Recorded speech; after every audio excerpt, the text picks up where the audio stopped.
Did another communication breakdown in D.C. put Americans in danger?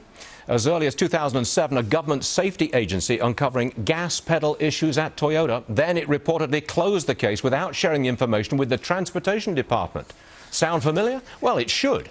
A similar thing happened with that botched underwear bombing. The government knew about this guy, was worried about this guy, didn't stop him from flying. Car coach Lauren Fix says the connection is scary. Lauren, are you blaming the government for some of this?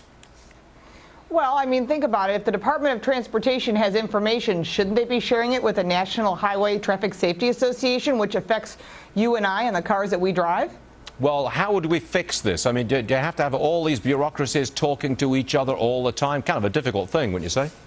It's communication. You know, we have the internet and all that stuff. It's really easy to hit send or have one of your interns bring something across the hall. But the fact is that people are filing lawsuits and letting NHTSA know, National Highway Traffic Safety Association, know we've got some problems, and if they know about it, wouldn't you think they'd want to share it with the Department of Transportation, who actually approves brake hoses and lines and torque specs and all that stuff? They communicate with the Society of Automotive Engineers. There's a lot of communication going on here, and if there is a complaint of a car unintendedly accelerating or brake problems, you would think they'd want to talk to each other about a safety feature like that. Lauren, I just want to alert you to something which I think is probably the worst piece of publicity I've ever heard in my life. There is a 911 call. It's truly chilling. We're not going to run it for our audience because it really is chilling. It's a 911 call. It's from the inside of a car, a Lexus car, which is totally out of control, going at 100 miles an hour. 4 people, family members in the car. They are all killed. That is just an extraordinary piece of publicity. Any comment on that? Here's my point. I cannot remember a name brand of any kind, whatever industry you're talking about, coming down so far, so fast, and having to take this kind of dreadful publicity and image battering. Can you think of anything else like this?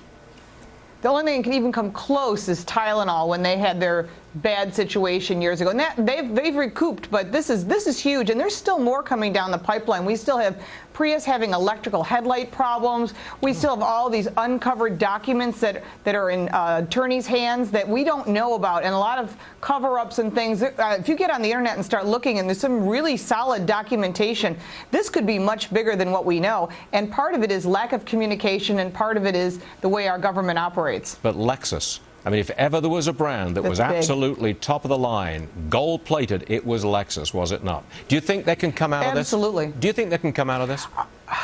It's going to be serious. Here's the bottom line. From a marketing standpoint, when you're talking about brand equity, and you have a loyal consumer, if you say, listen, we made a mistake, there's a problem, people are really understanding. People, you make a mistake, you fix it, you'll keep your customers. But if you're hiding something, or if you're finding deceitful ways to sneak away from recalling something or having a technical service bulletin to protect your consumers, that's the people that will never come back, and they will take their friends and families with them. And it's going to really hurt Toyota. It's going to take many years to recover from this. Strong stuff. Lauren Fix, the car coach. Absolutely. Thanks for joining us, Lauren. We appreciate it. Thank you, Stuart. A group of teachers